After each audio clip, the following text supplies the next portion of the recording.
तो इस प्रकार ये प्रथम महात्म्य की कथा नारद जी ने वसुदेव जी को सुनाई, सूत जी महाराज ने 88,000 संतों को सुनाई। दूसरा महात्म्य सुनाते हैं, दूसरे महात्म्य की कथा सुनाते हैं। सूत जी महाराज कहते हैं अब मैं वो कथा सुनाता हूँ जो कार्तिकेय जी ने कथा सुनाई थी अगस्त जी को और उनकी पत्नी लोपामुद्रा जी को। कौन सी कथा? तो कहते हैं कि विवस्वान के पुत्र हुए जिनका नाम था श्राद्ध और उनकी पत्नी, उनका नाम था श्रद्धा। इनकी कथा सुनाई, इनकी पुत्र प्रद्युम्न सुद्युम्न की कथा। अब यहाँ पर वर्णन आता है कि इनके कोई संतान नहीं थी, तो श्राद्ध देव बुला करके लाए ब्राह्मणों को और कहा कि कोई पुत्र नहीं है और इच्छा है हमारे कि एक पुत्र हो जाए। तो जितने भी ब्राह्मण देव बैठे चुपचाप श्राद्ध देव की पत्नी श्रद्धा पहुंच गई और जो यज्ञ के होता थे उनसे निवेदन किया, हमारे स्वामी तो पुत्र चाहते हैं लेकिन आपसे हाथ जोड़ करके प्रार्थना है, हमें पुत्र की अभिलाषा नहीं है। ऐसी आहुतियां डालिएगा कि हमारे पुत्र नहीं हमारे पुत्री हो।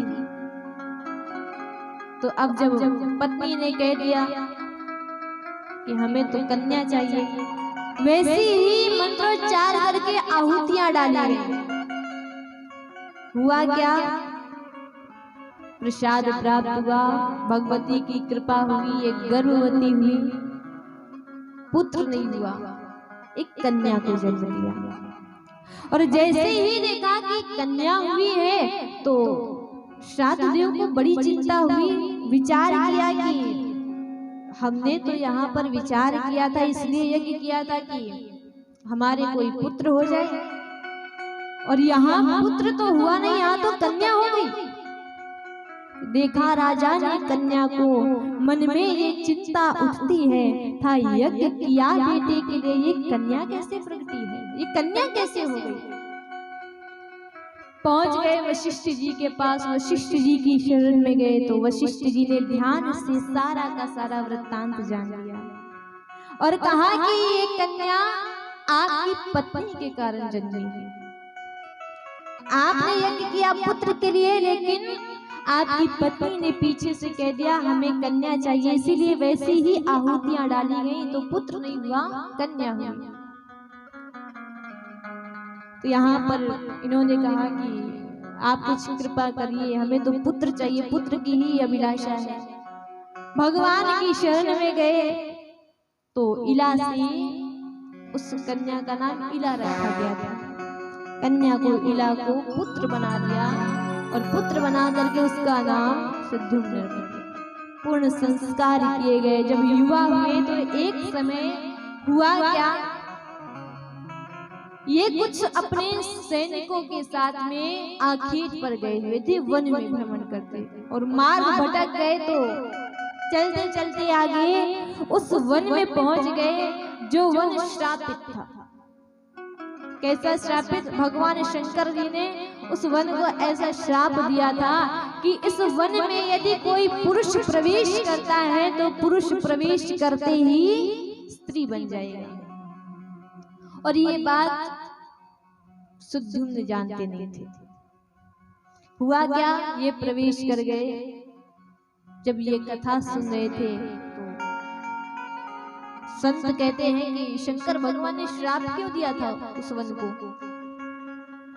तो यहाँ पर बताया है एक समय पार्वती मैया के साथ में जब महादेव जी विहार कर रहे थे, उसी समय आगमन हो जाता है कुछ संतों का।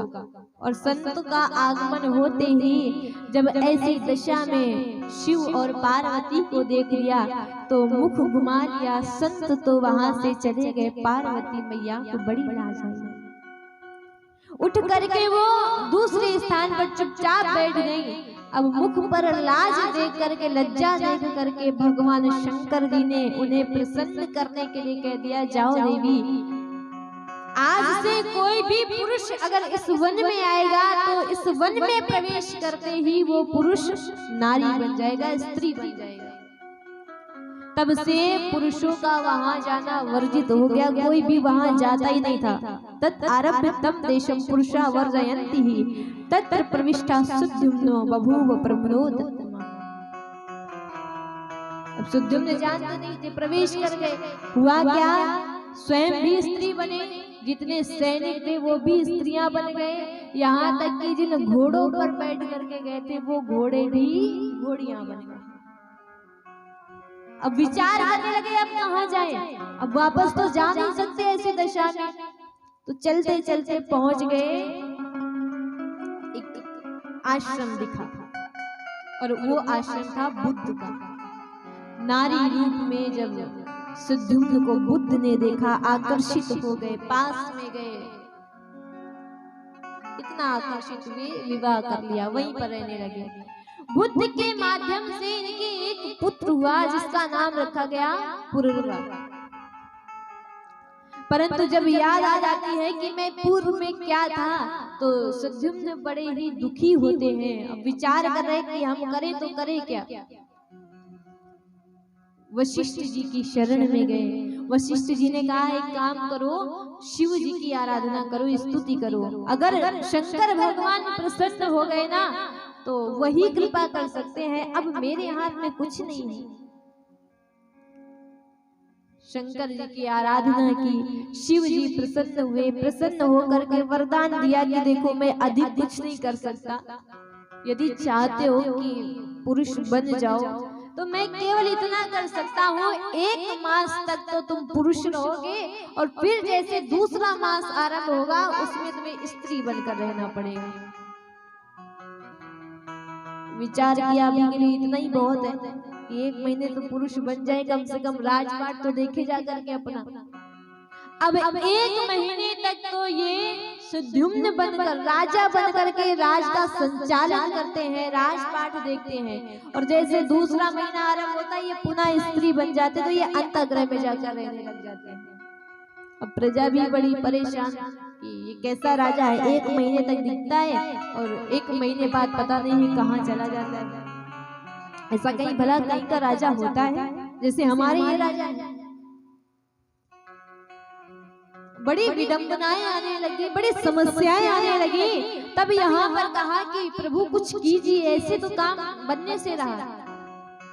वशिष्ठ जी ने कहा कि देखो शंकर भगवान जितना दे सकते थे उन्होंने दे दिया, अब यदि चाहते हो कि सदैव के लिए पुरुषत्व प्राप्त कर लो तुम, तो अब तुम्हें शिव की शरण में नहीं, अब तुम्हें भगवती की शरण में जाना पड़ेगा। भगवती की आराधना करो और उनकी आराधना करो, उनको प्रसन्न करो।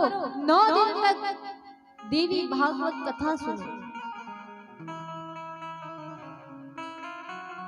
नियम तो यही कि 9 दिन में कथा सुनी जाए, लेकिन कोई कोई 7 दिन भी सुन लेता है, जैसा समय उसके पास होता है, तो उस समय अभाव के कारण कोई 7 दिन की भी करा देता है। तो 9 दिन की विधि बताई गई है। अच्छा कब सुने, तो कोई इसका ये नियम नहीं है कि कोई विशेष दिन ही सुनी जाए। जब से भाव जागृत हो जाए कि नहीं हमें भगवती की कथा सुनी, आराधना करनी है। बहुत से लोग होते हैं अच्छे काम यदि आ रहे मन में तो कहेंगे आज का दिन अच्छा नहीं है, आज शनिवार है, एक काम करेंगे सोमवार का दिन अच्छा, तब से करेंगे भगवान की भक्ति। अच्छा काम आ रहा है कि रामचरितमानस पढ़नी है, सुंदरकांड पढ़नी है, कुछ भी भगवान का भजन करना है तो सोमवार से करेंगे। 2 दिन छोड़ दिए, पता नहीं अगले पल का भरोसा नहीं कि हम जीवित रहेंगे कि नहीं रहेंगे, लेकिन सोमवार का दिन हमने चयन कर लिया। और यदि किसी का कुछ अपराध करना है, किसी के प्रति कुछ गलत करना है, तो अगर भाव अभी आ गया कि इसके साथ में हमें ऐसा करना है, इसका सत्यानाश हो जाए, तो वो कार्य हम फिर सोमवार पर नहीं छोड़ते, वो काम शीघ्र करेंगे। लेकिन ऐसा ना करो, क्रोध आए तो उसको अगले दिन पर टालो और अच्छा भाव आए तो उसे शीघ्र से आरंभ कर दो। विशेष फल की कामना हो तो जो आश्विन का, जो चैत्र का नवरात्र है उसमें आप कथा आरंभ करें। वैसे तो वर्ष में 4 नवरात्र होते, 2 गुप्त होते हैं। तो यहाँ वशिष्ठ जी ने नियम बता दिए कि देखो ऐसे ऐसे प्रसन्न करो, कथा सुनो। सुद्युम्न ने वही किया, भगवती की आराधना आरंभ की। 9 दिन तक विधि विधान के साथ में एकाग्रचित हो करके भगवती की कथा भी सुनी। भगवती प्रकट होती है और कहती वरदान मांग लो, क्या मांगते हो, क्या इच्छा है। जब कहा क्या इच्छा है, वरदान मांग लो, तो इन्होंने कहा है मैया बस और कुछ नहीं चाहिए, बस इतना दे दीजिए कि जो 1 महीने हम पुरुष रहते हैं, 1 महीने हम स्त्री रहते हैं, ये हमारी समस्या का समाधान हो जाए, समस्या दूर हो जाए। सदैव के लिए हमें हमारा वास्तविक स्वरूप जो था पुरुषत्व प्रदान कर देंगे। और भगवती ने कृपा की, सदैव के लिए पुरुषत्व प्राप्त किया सुद्युम्न ने। ऐसी भगवान की कथाएं, ऐसी भगवती की कथाएं हैं। इस कथा का सार क्या है, ये कथा कैसी है, ये आपके वास्तविक स्वरूप का परिचय करा देते कि वास्तव में आप हैं क्या। अब जैसे कि हम लोग इस शरीर को बड़ा सजाते रहते हैं, ये शरीर हमारा है, क्या ये शरीर हमारा है? हम इस संसार में आए हैं और कैसे भूले वास्तव में हम क्या हैं और यहाँ पर आए तो क्या है। जैसे हम सो रहे हो और सपना देखते ही होंगे सभी लोग, कभी अच्छे आते कभी सपने बुरे आ जाते। अच्छा एक बात बताओ, सपना देख रहे हो, सपने में आप पर कोई जानवर प्रहार कर दे या कोई आपको मार रहा हो, तो आप स्वप्न देख रहे हैं, आपको प्रताड़ित किया जा रहा है। एक बात बताओ, आपको कष्ट हो रहा है उस समय कि नहीं हो रहा है, बताओ। अब आप नहीं समझ पा रहे ऐसे, आप वैसे तो सो रहे हो, लेकिन जो शरीर सपने में है वो मारा जा रहा, तो उसे कष्ट हो रहा है कि नहीं हो रहा है? हो रहा है। क्यों? क्योंकि आप सोच रहे हो ये हमारे साथ हो रहा है, लेकिन चाहे कोई कितना भी मार रहा हो, आप कितना भी चिल्ला रहे हो, कोई बचाने नहीं आएगा। अगर नींद खुल गई, नींद खुल गई तब क्या लगेगा कि हम तो ये यहाँ पर लेते हैं और वो तो कोई सपना था। अच्छा एक बात बताओ, झूठ वो भी नहीं है और झूठ ये भी नहीं है, क्योंकि वास्तव में हम यहाँ पर आए हैं, ये संसार मात्र एक ऐसा ही सपना है। और इस कथा को सुन करके आप ये जान जाओगे वास्तव में आप कौन हो, वास्तविकता क्या है आपकी। बोलिए कल्याणी मैया की। तो बताओ आज की कथा यहीं पर विश्राम करें? थके हो ना सभी लोग? आधे लोग कह रहे कि हाँ कर दो, आधे लोग कह रहे नहीं अभी तो और चल लीजिए। आज की कथा को यहीं से हम विश्राम देते हैं। कल की जो कथा होगी तो थोड़े और महात्मा की चर्चा होगी। सुखदेव जी महाराज के जन्म की, उनके विवाह की कथा, किस प्रकार उनका जन्म